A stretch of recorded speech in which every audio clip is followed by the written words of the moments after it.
नमो नमः। विद्यार्थी मित्रों, आज हम कक्षा 9वीं संयुक्त संस्कृत का सप्तमः पाठ सुक्तिसुधा यह पढ़ेंगे। सुक्तिसुधा यानी कि सुवचनों का अमृत, सुविचारों का अमृत।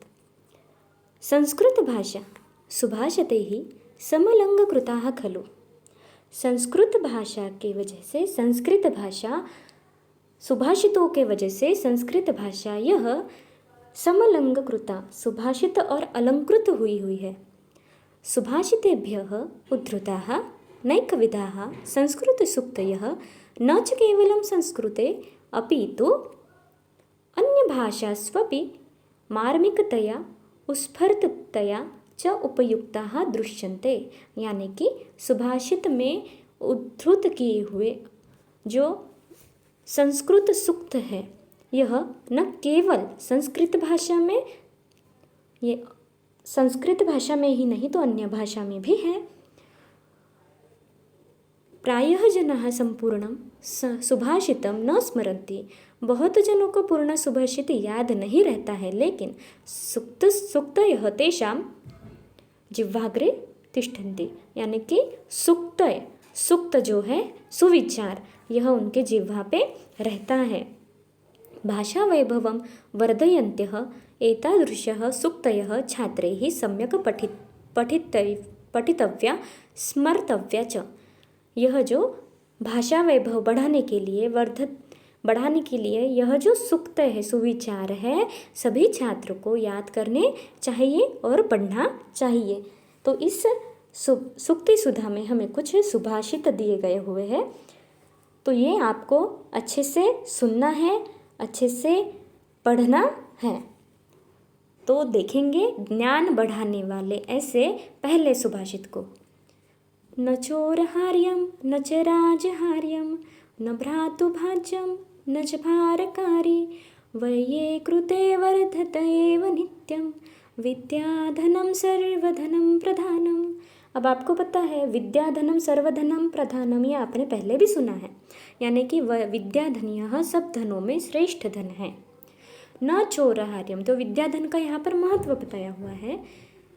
न चोरहार्यम यानी कि ऐसा धन जो चोरी नहीं किया जा सकता। न च राजहार्यम, ऐसा धन कि जो कोई भी राजा छीन कर नहीं ले सकता। न भ्रातुभाज्यम, ऐसा धन जिसकी भाइयों में विभागनी न की जाती हो। न च भारकारी, और ऐसा धन जिसका कोई भी भार हमें लगता ना हो। व्यये कृते वर्धत एव नित्यम, व्यय यानी कि खर्चा करने से अधिक बढ़ता है।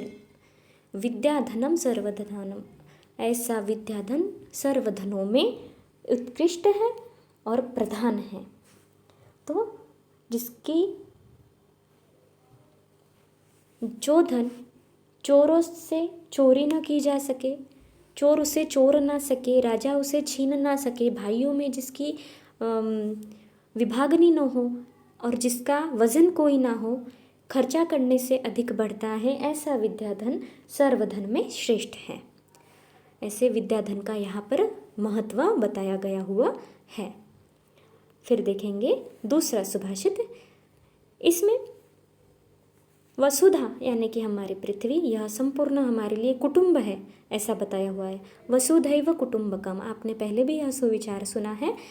अयम निजः परो वेति गणना लघुचेतसाम उदारचरितानाम तो वसुधैव कुटुंबकम। अयम निजः, यह मेरा है। परो वेति, वह उसका है। ऐसे गणना, तुलना करने वाले मनुष्य, लघु चेतसाम, चेत यानी कि मन, लघु छोटा, छोटे मन वाले होते हैं।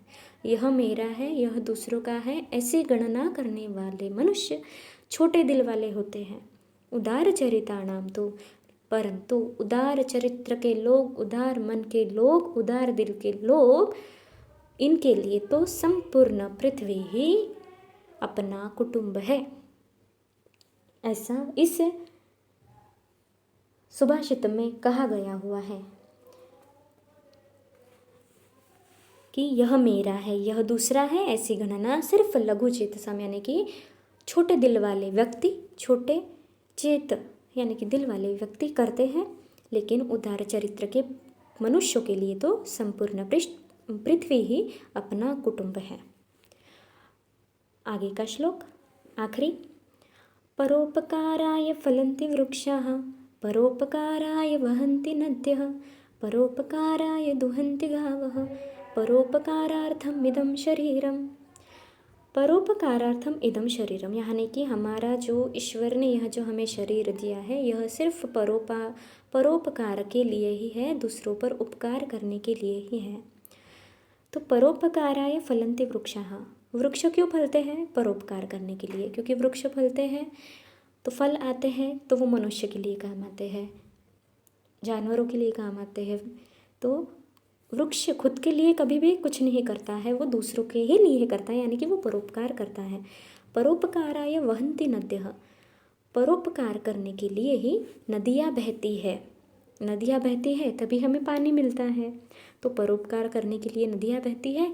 परोपकाराय दुहन्ति गावः, गावः यानी कि क्या? गाय, गौ माता, वह भी दूहती है, वो जो दूध देती है वह भी दूसरों के लिए देती है, ना कि खुद के लिए। तो परोपकार के लिए वृक्ष फलते हैं, परोपकार करने के लिए नदियाँ बहती हैं, परोपकार करने के लिए गाय भी दूहती है यानी कि दोहती है, दूध देती है। इसीलिए अपना यह जो शरीर है यह भी परोपकार करने के लिए है। इसलिए हमेशा दूसरों की मदद करनी चाहिए, ऐसा हमें इस श्लोक से, सुभाषित से सीखने मिलता है।